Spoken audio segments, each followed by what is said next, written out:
नमस्कार, मैं हूं सौरभ त्रिपाठी। आप देख रहे हैं India news Uttar Pradesh Uttarakhand. Bulletin शुरुआत करते हैं लखनऊ से खबर, जहां पर सीएम योगी आदित्यनाथ की जीरो टॉलरेंस नीति से यूपी में महिला सुरक्षा मजबूत है। एनसीआरबी रिपोर्ट में दिख रहा है सख्त असर। तो यूपी में महिलाओं के खिलाफ अपराध दर कम हुए हैं। महिला अपराध दर राष्ट्रीय औसत से 11% कम हुआ है।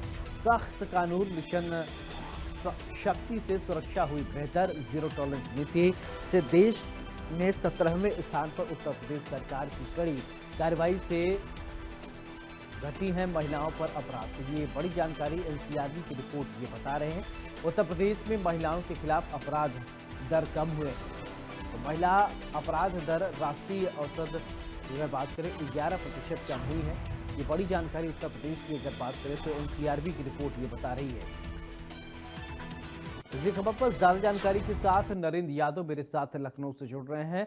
नरेंद्र, एनसीआरबी की रिपोर्ट बता रही है कि उत्तर प्रदेश में महिलाओं पर हो रहे अत्याचार में अब कमी आई है। सबसे पहले कितनी कमी आई है, क्या है, अपडेट कीजिए। देखिए, उत्तर प्रदेश में महिला अपराधों की जो कमी आई है, एनसीआरबी के आंकड़े जो बता रहे हैं उसमें 11% की गिरावट दर्ज की गई है। यानी कि उत्तर प्रदेश में जो योगी सरकार शुरुआती दौर से ही काम कर रही थी उसका असर अब रंग लाने लगा है।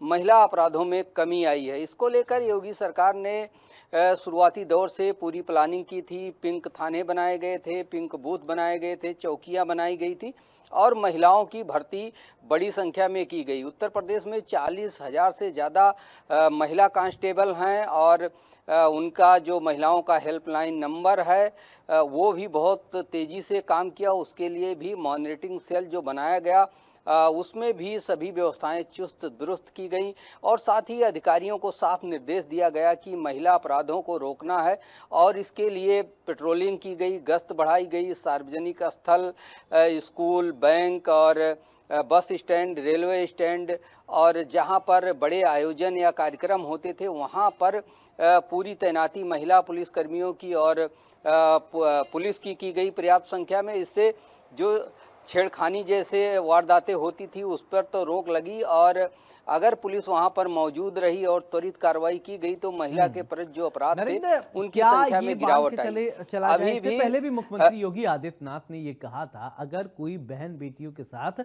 छेड़छाड़ करता है तो अगले चौराहे पर उसे यमराज खड़ा मिलेगा। ये वाक्य बहुत ज्यादा प्रचलित रहा लोगों में। क्या इससे और ज्यादा भय उत्पन्न हुआ कि अगले चौराहे पर यमराज मतलब पुलिस उनको मिलेगा या बड़ी कार्रवाई होगी? कितने लोग लंगड़ाते हुए गए हैं और ये तस्वीरें खूब आई हैं, चैनलों पे खूब चले हैं। देखिए, मुख्यमंत्री योगी आदित्यनाथ सूबे के मुखिया हैं, सीएम हैं और उनका जो मैसेज होता है वो पुलिस अधिकारियों के लिए एक तरीके से साफ संदेश होता है कि आपको भी काम करना है, किसी भी तरीके की लापरवाही नहीं है। और जब ऐसा मैसेज मुख्यमंत्री की तरफ से जाता है तो कहीं ना कहीं पुलिस का और अधिकारियों का मनोबल बढ़ता है और वो उसके लिए नीतियां बनाते हैं। एक तरफ तो बयान योगी आदित्यनाथ दे ही रहे थे, दूसरी तरफ जो संसाधन थे उसके लिए भी काफ़ी बजट जो है पुलिस को रिलीज किया गया और इसके लिए सुनियोजित तरीके से रणनीति बनाई गई। तमाम जो वाहन हैं महिलाओं को भी स्कूटी प्रदान की गई, बाइक प्रदान की गई, उनकी ट्रेनिंग कराई गई और 10-90 को सशक्त बनाया गया, कॉलिंग सिस्टम को सही किया गया और अगर कॉलिंग आती है तो 10 मिनट के अंदर घटना स्थल पर पहुंचना है। ये सारी चीजें सुनिश्चित की गई। महिला अगर पीड़ित जाती है तो उसकी सुनवाई के लिए एक अतिरिक्त एसआई महिला बैठाई गई, वो उनसे बातचीत करेगी, सुनेगी। तो समस्याओं का निदान फौरी तौर पर हुआ और कोर्ट में जब ट्रायल हुआ तो पुख्ता सबूतों और गवाहों के साथ गए, फॉरेंसिक जांच के साथ गए। तो ऐसे में जो अपराधी थे उनको सलाखों के पीछे भी पहुंचाने का काम किया। यानी कि कोर्ट ने उनको सजा दी क्योंकि पुलिस साक्ष्यों के साथ पेश हुई थी। तो इससे एक तरीके से डर और भय का माहौल उन अपराधियों के अंदर आए जो महिलाओं के प्रति ज्यादा अपराध करते थे या सोचते थे। उनके अंदर जब अगर भय दहशत होगी तो अपराधों में कमी आएगी। इसी का नतीजा है कि उत्तर प्रदेश सरकार जो शुरुआती दौर से योगी सरकार काम कर रही थी उसका नतीजा अब देखने को मिल रहा है, क्योंकि एक लंबा समय लगा संसाधनों को और पुलिस को ट्रेनिंग ठीक है। करके सभी चीजों को सही करने में। चलिए जी नरेंद्र सौरभ। यादव, बहुत बहुत शुक्रिया तमाम जानकारी के लिए। बढ़ते खबरों में आगे, यूपी एटीएस की सख्त कार्रवाई। तो बड़ी जानकारी आपको बता दें कि मुजाहिदीन आर्मी पर बड़ा खुलासा हुआ है। मुजाहिदीन आर्मी के एजेंडे का पूरा खुलासा हुआ है। शरिया कानून लागू करने की कर रहे थे तैयारी। हिंदू धर्म गुरुओं की हत्या की बना रहे थे साजिश, तो योजना बना रहे थे। मुजाहिदीन हथियार जुटाने की इकट्ठा कर रहे थे फंड। सभी गैंग मेंबर को कड़े बताया जा रहा है कि निर्देश दिए गए, तो अलग अलग जगह से मंगवाए जा रहे थे पैसे। ये बड़ी जानकारी इस वक्त आपको बता रहे हैं। तो यूपी एटीएस को बड़ी सफलता हाथ लगी है, बड़ी कार्रवाई यूपी एटीएस ने की है। तो मुजाहिदीन आर्मी पर खुलासा किया गया है। बड़ी जानकारी आपको बता दें कि मुजाहिदीन आर्मी के एजेंडे का खुलासा किया गया है। तो ये बड़ी जानकारी, यूपी एटीएस की टीम को बड़ी सफलता हाथ लगी है। मुजाहिदीन एटीएस को ये बड़ी सफलता हाथ लगी है। बड़ी जानकारी इस वक्त देख सकते हैं आप।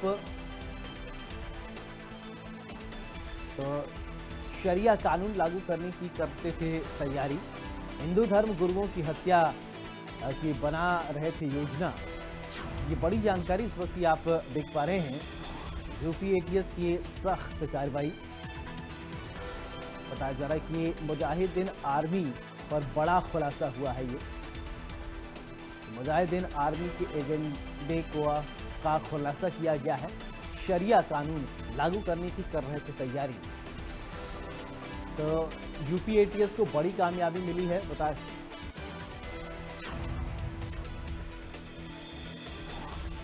यूपी एटीएस की टीम ने बड़ी कार्रवाई की है। यूपी एटीएस को बड़ी कार्रवाई करते हुए बड़ी सफलता हाथ लगी है। मुजाहिदीन आर्मी पर बड़ा खुलासा किया गया है। मुजाहिदीन आर्मी के एजेंडे का खुलासा किया है पुलिस। इस खबर पर ज्यादा जानकारी के साथ वर्षा शाही मेरे साथ जुड़ी हैं। वर्षा, यूपी एटीएस को बड़ी सफलता हाथ लगी है। मुजाहिदीन आर्मी पर बड़ा खुलासा किया है। क्या खुलासा है, क्या जानकारी आपके पास, बताइए। देखिए, जिस तरीके से मुजाहिदीन आर्मी बनाने को लेकर पहले भी यूपी एटीएस ने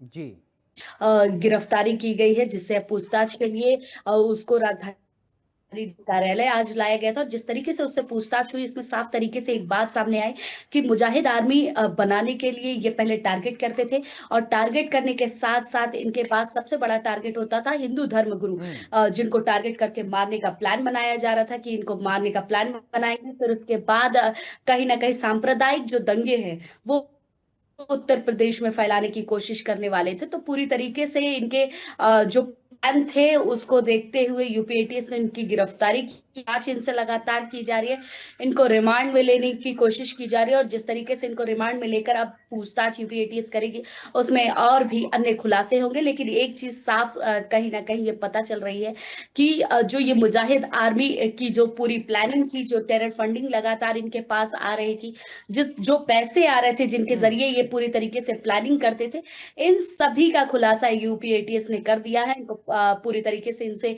पूछताछ में पता चला है कि आखिर ये किस तरीके से पैनल बना के चलते थे। केरल से लेकर उत्तर प्रदेश के अलग अलग इलाकों में इनके लोग स्थापित हुआ करते थे, और ये पूरी तरीके से जो इनकी प्लानिंग थी उसको यूपी एटीएस ने फेल भी किया है, क्योंकि इनकी एक लंबी लिस्टिंग कहीं ना कहीं हिंदू धर्म गुरुओं की थी, जिनको ये मारना चाह रहे थे और सांप्रदायिक दंगे फैलाना चाह रहे थे। बिल्कुल वर्षा, अगर कितने लोगों की गिरफ्तारी हुई है इस संबंध में, उसके विषय में कुछ जानकारी है क्या? देखिए, इस आर्मी के लगभग 5 लोगों की गिरफ्तारी हो चुकी है। मेन सरगना भी गिरफ्तार हो चुका है, जिससे वो पूरी तरीके से प्लानिंग बनाता था केरल में बैठकर। केरल से लेकर उत्तर प्रदेश के अन्य इलाकों में वो रहा करता था, और उत्तर प्रदेश के जिन इलाकों में वो रहता था, यूपी एटीएस अब उस इलाके में उसको ले जाके पूछताछ कर रही है कि आखिर किस तरीके से वो अपना नेटवर्क फैला रहा था और कैसे उसका नेटवर्क चलता था, कहाँ से कैसे पैसे आया करते थे। चलिए वर्षा, बहुत बहुत शुक्रिया तमाम जानकारी के लिए। चलिए बढ़ते खबरों में आगे, कानपुर से खबर है जहां पर 34 महीने बाद जेल से बाहर आए इरफान सोलंकी। तो ये बड़ी जानकारी इसको आपको बता रहे हैं कि 34 महीने बाद इरफान सोलंकी जेल से बाहर आए, और इरफान सोलंकी की मुश्किलें फिर से बढ़ गई हैं। ईडी ने जारी किया है नोटिस, नई चुनौती बनकर खड़ा हो गया है। ईडी की टीम ने नोटिस जारी कर दिया है। बड़ी जानकारी, 34 महीने बाद इरफान सोलंकी जेल से बाहर तो आ गए, लेकिन मुश्किलें कम होती हुई नजर नहीं आ रही हैं।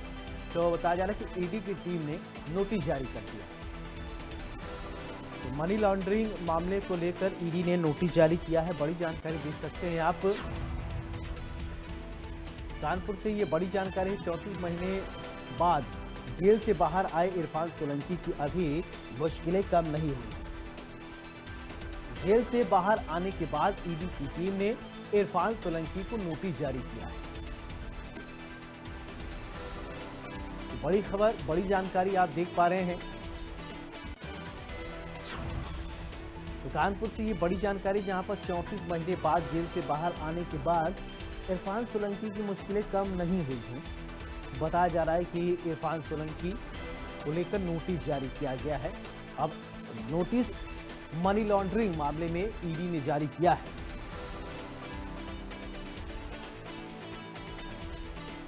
इसी खबर पर ज्यादा जानकारी के साथ मेरी सहयोगी कानपुर से जेबा खान जुड़ रही हैं। जेबा, 34 महीने बाद इरफान सोलंकी जेल से बाहर तो आ गए हैं, लेकिन मुश्किलें उनकी कम होती नहीं नजर आई। कल तो जश्न मनाया, लेकिन नोटिस ईडी ने भेज दिया है मनी लॉन्ड्रिंग मामले को लेकर। क्या अपडेट है आपके पास, बताइए। देखिए, जो इरफान सोलंकी है पूर्व विधायक रहे हैं और 34 महीने बाद महाराजगंज जेल से जो है वो जमानत पर रिहा जरूर हो गए। जश्न का माहौल जरूर है, लेकिन कहीं ना कहीं अंदर ही अंदर ईडी के नोटिस की कार्रवाई जो है की तैयारी कर रहे हैं और अब उनका कानूनी दांवपेच में फंसने का जो है मामला सामने आ रहा है। लगातार लग रहा है कि अब उनकी मुश्किलें जो है कम नहीं होंगी बल्कि और बढ़ेंगी। दरअसल ईडी ने जो है एक मामला जो है इनके ऊपर दाखिल किया है, जिसमें 30 करोड़ के जो संपत्ति है उसको लेकर ये मामला है और ये अभी तक उसमें कोई भी साक्ष्य जो है जुटाकर नहीं दे पाए, जिससे ये मालूम पड़ रहा है कि इनके लिए ईडी जो है कोई बड़ी कार्रवाई करेगी। जी बिल्कुल जेबा, अगर बात करें ईडी की टीम ने नोटिस जारी किया है, तो नोटिस में ईडी की टीम पूछताछ के लिए भी बुलाती है। क्या कोई डेट जो है वो दिया गया है, तारीख उसमें बताया गया है कि कब उनको पेश होना है, या सिर्फ नोटिस के विषय में कुछ बताइए अगर जानकारी हो तो। जी बिल्कुल, देखिए, अगर सूत्रों के हवाले से हम बात करें तो महाराजगंज जेल में जहां पे इरफान सोलंकी जो है बंद थे, उनके छूटने में भी इसलिए देर हुई क्योंकि वहां पे जो है लगातार वीडियो कॉन्फ्रेंसिंग के जरिए महाराजगंज में ईडी जो है इनसे पूछताछ करेगी। उसके बाद ये देर रात कानपुर आए। हालांकि अभी इस बारे में ये कोई भी चर्चा करने से जो है कतरा रहे हैं, कह रहे हैं वो कानूनी प्रक्रिया है, उसको हम देखेंगे। लेकिन जहां तक अंदाजा है, इनको 2-3 दिन में जहां तक है फिर इसे जो है ईडी पूछताछ के लिए बुलाएगी। हालांकि ईडी जो है इससे पहले इनकी 30 करोड़ की जो संपत्ति है उसको कुर्क कर चुकी है और उसके अलावा इनसे पूछताछ की गई है। ये अभी उस संपत्ति को लेकर साक्षी नहीं जुटा पाए हैं, ना कोई ईडी के समक्ष जो है साक्ष्य ऐसे पेश कर पाए जिससे ये वहां पर ये अपनी पोजीशन जो है क्लियर कर सके। जी चलिए, बहुत बहुत शुक्रिया जेबा तमाम जानकारी के लिए।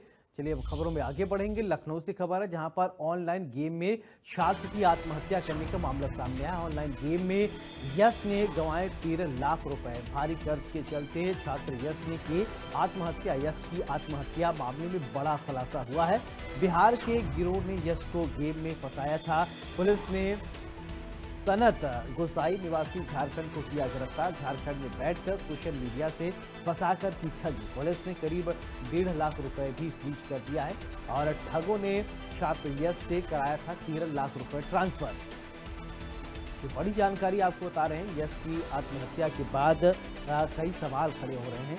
देखिए, अगर आपका भी बच्चा बहुत ज़्यादा ऑनलाइन गेम खेल रहा है, बहुत ज़्यादा उस पर फोकस है, ध्यान देने की ज़रूरत है। क्या गेम खेल रहा है, क्या कर रहा है, बच्चों को ध्यान देने की ज़रूरत होती है। ऑनलाइन गेम में यश ने गंवाए 13 लाख रुपए। भारी कर्ज के चलते छात्र यश ने की आत्महत्या। यश की आत्महत्या मामले में बड़ा खुलासा हुआ है। ये बड़ी जानकारी इस वक्त आपको बता रहे हैं। बिहार के गिरोह ने यश को गेम में फंसाया था। इसी खबर पर ज्यादा जानकारी के साथ जय शुक्ला मेरे साथ लखनऊ से जुड़ रहे हैं। यश गेम खेलने का आदी एक बच्चा जो कि 13 लाख रुपए गंवा देता है और जिसके बाद वो इतना डिप्रेस्ड हो जाता है कि वो आत्महत्या कर लेता है। अब इस पूरे मामले को लेकर क्या जानकारी है आपके पास, बताइए। बिल्कुल, आपको बता दें कि राजधानी लखनऊ के मोहनलालगंज स्थित धनवासाड़ गांव का रहने वाला वो लड़का था जो कि मात्र 14 साल का लड़का था, जो कि काफी ज्यादा गेम खेलने का आदी था और बीते 15 सितंबर को उसने फांसी लगा करके सुसाइड कर लिया था। तो उसके बाद से ही पुलिस ने जब तफ्तीश की तो पता चला कि ये ऑनलाइन गेमिंग के चक्कर में लगभग अपने पिता के खाते से 13 लाख रुपए का ट्रांजैक्शन कर दिया है, जिसकी दहशत में आके, डर में आकर के उसने सुसाइड कर लिया था। उसके बाद हालांकि पुलिस ने पूरे मामले की छानबीन की और लगातार क्राइम ब्रांच की टीम और मोहनलालगंज थाने की पुलिस लगातार इस पूरे मामले में लगी रही। उसके बाद पता चला कि ऑनलाइन गेम, ये जो फ्री फायर गेम नाम का एक था, जिसमें जो वेपन्स खरीदने के नाम पर के ये पूरा जो ऑनलाइन ट्रांजेक्शन था वो हुआ था। एक बिहार के रहने वाले जालसाज था जिसका सनत गोसाई नाम था। उसने इससे जो है तकरीबन 13 लाख रुपए अलग अलग खातों में जय, एक सवाल ये खड़ा होता है कि 13 लाख रुपए ये बच्चे को मिला कैसे? क्या वो अपने पिता का पैसा इस्तेमाल करता था, या उसको कैसे अथॉरिटी इतनी मिल गई कि वो 13 लाख रुपए धीरे धीरे वो कर्ज ले लिया? बिल्कुल, मैं बता दूं, जो मृतक यश है, उसके जो पिता हैं वो किसान हैं और उन्होंने हाल ही में कुछ दिन पहले अपनी कुछ जमीन बेची थी। उस जमीन का पैसा उनके खाते में था और पूरे घर में एक ही में मोबाइल इस्तेमाल होता था। हालांकि पिता किसान थे, उनको ज्यादा मोबाइल के बारे में जानकारी नहीं थी। इस वजह से जो यश था, लगभग उन्हीं के पास में ही मोबाइल रहता था, यश के पास में ही, और वो लगातार इस पर गेम खेलता था। माँ बाप के पूछने पर बता देता था कि हम इसमें कुछ वर्क कर रहे हैं या स्कूल से रिलेटेड काम आया है। इस तरह से उन लोगों को समझा देता था। हालांकि वो लगातार देर रात तक इस पर इसी तरह से गेम खेलता था और उसी तरह से एक जालसाज के झांसे में आ गया। उसने आईडी बेचने के नाम पर उससे अलग अलग खातों में तकरीबन जो 13 लाख रुपए था, और टुकड़ों टुकड़ों में करके कभी 1 लाख, कभी 25,000, इस तरह का उसने जो है ट्रांजेक्शन कराया। हालांकि बच्चे को शुरुआत में उसने लालच भी दिया, जैसे वो कोई गेम खेलता था। उसके बाद जी यस, चलिए, बहुत बहुत शुक्रिया जय तमाम जानकारी के लिए। बढ़ते हैं खबरों में आगे। शामली से खबर, जहां पर युवक ने छाती पर आई लव मोहम्मद लिखा और मुस्लिम युवक ने लिखा आई लव मोहम्मद। हाथ में तिरंगा झंडा लेकर शहर में प्रदर्शन किया है। दिलशाद ने वीडियो बनवाकर वायरल की। पुलिस ने दिलशाद को किया गिरफ्तार। कोतवाली क्षेत्र के गांव कुडाना का है युवक। बताया जा रहा है कि सदर कोतवाली वर्मा मार्केट के पास का ये वीडियो बताया जा रहा है। तो हाथ में तिरंगा झंडा लेकर शहर में प्रदर्शन किया।